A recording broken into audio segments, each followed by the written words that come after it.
Hey guys, it's that time of year. It's cold, the fish are slowed down, and there's a few techniques that really seem to shine this time of year. Now, obviously, you can go with your shad imitators and swim baits and Damiki rigs and things like that.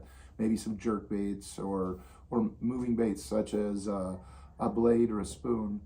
But it really comes down to slowing down and dragging something on the bottom. It's really hard to beat a jig. Right here, I've got a 1/2 ounce jig from Backdraft Lure Company. This particular color, I believe, is called Crawdad. And it's got a little like green pumpkin with some orange in it. It's got enough contrast to stand out, whether you got a little color in the water or it's real natural, clear water. I like a color that's real natural this time of year. You're moving it slow, the fish can kind of look at it a little bit longer.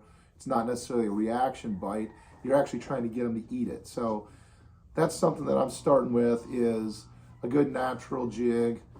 And then I'm trailing that with some type of creature bait or craw type bait that has minimized action. A beaver is a really good bait.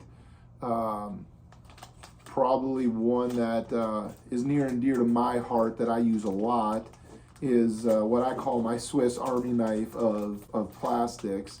And I designed this bait for Bass Reaper Bait Company. And this one right here is called the Mortal Creature. And it's a pretty cool bait because I designed it where you could do just about any technique you can possibly imagine with a craw creature, worm type bait. But what I did is I incorporated a pinch point in here that I can grab this dude and just pull, and it separates and gives you the perfect size trailer to put on the back of a jig. And with that, I'm able to take this jig and rig it up very nice and clean, just the right size. Feed this dude on here. There you go. It gives you the perfect size trailer. It's nice and sleek. It's got these little kickers on the arm that they'll displace some water. They'll move a little bit. The harder you pull this bait, the harder you pump it in the water, the more action it gets. Obviously, if it's cold, you're going to move it slower.